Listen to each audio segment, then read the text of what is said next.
Hello, I'm Rob. And I'm Dave. And today we're going to be reviewing The Hobbit, The Desolation of Smaug, the second in a series of 3 films based on J.R.R. Tolkien's book, The Hobbit.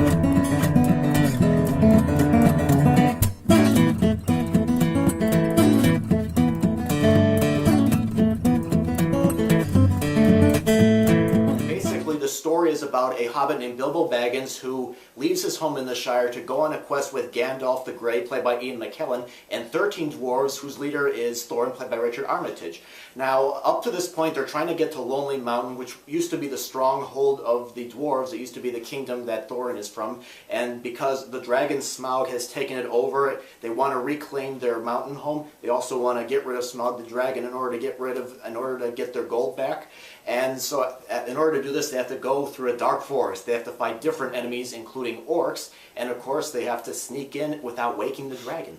Now, Dave, I got to say, I thought this movie was a lot better than the first film, even though I got a few problems with it. For one, I thought the movie was, the characters, I think, were much developed better. Like, for example, Thorin is starting to become a little bit more arrogant and proud.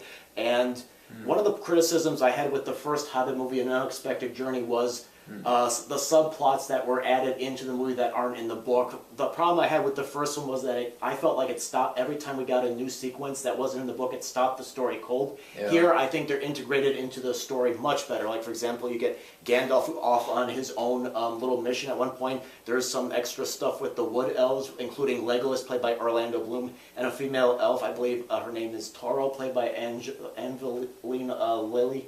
You get nice moments with her. So I liked this one a little bit more than the last one too. The sets and whatnot, the scenery was a lot better. Those sets were like really elaborate. Those like giant dwarven like statues made of gold or made of bronze. That looked a lot better than the first movie. The first movie was like a lot more like wooded areas and stuff. Yeah, and the movie, another thing I think that helped too was that the movie is very well shot, like the first one. Like the scenes that are set in sunny areas, it's got nice warm colors. Whenever they're in darker areas like forests or in caverns or something like that, there's a nice, great photography. And it's very, very atmospheric. Like you get some, suspenseful moments. I really felt more involved in the story. But one of the problems that I had with this movie, Dave, was that. I'm still not completely convinced that this should have been 3 movies. For one thing, the orc subplot, to me, I still don't think is really that good. I don't think the orcs are very good villains.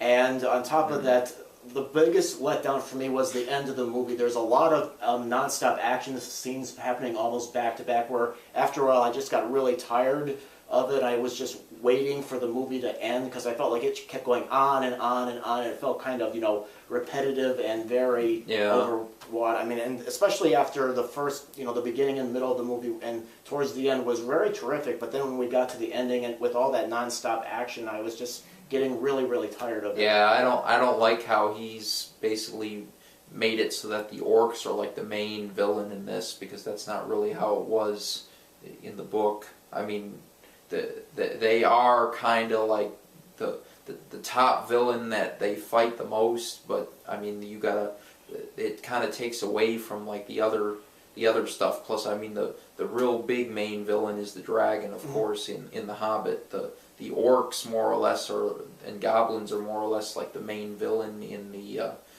Lord of the Rings, besides like the Dark Lord, the necromancer and all that. So.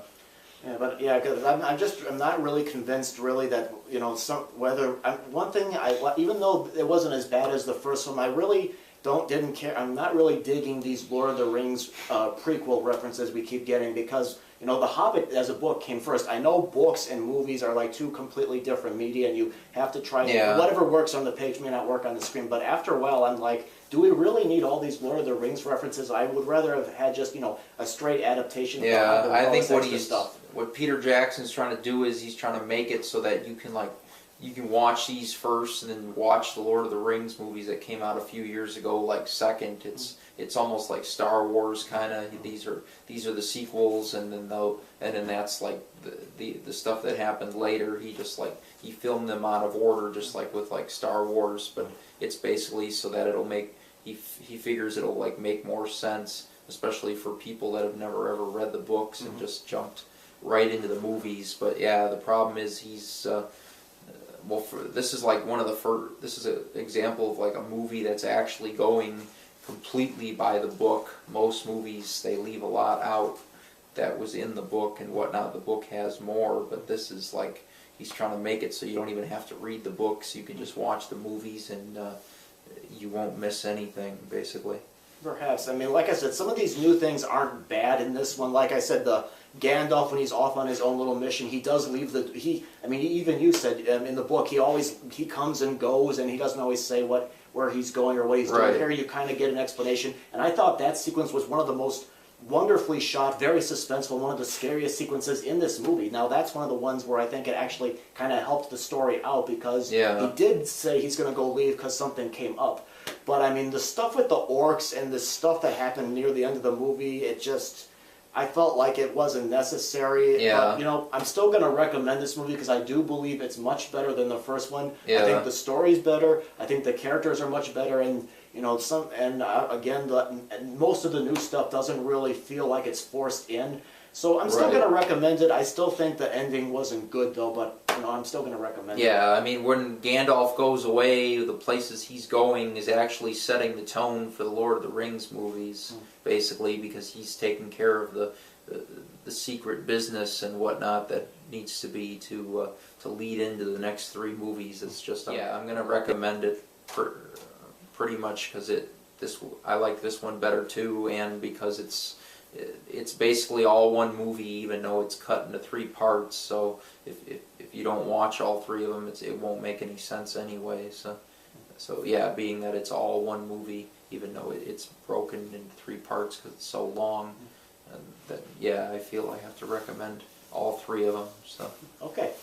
All right, well, that's our review of The Hobbit, Desolation of Smaug. We're both recommending this movie. And now we're going to go ahead and open the comment box to you, our viewers and subscribers.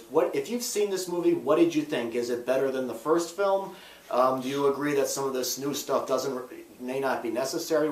Tell us your thoughts. Thank you very much for watching.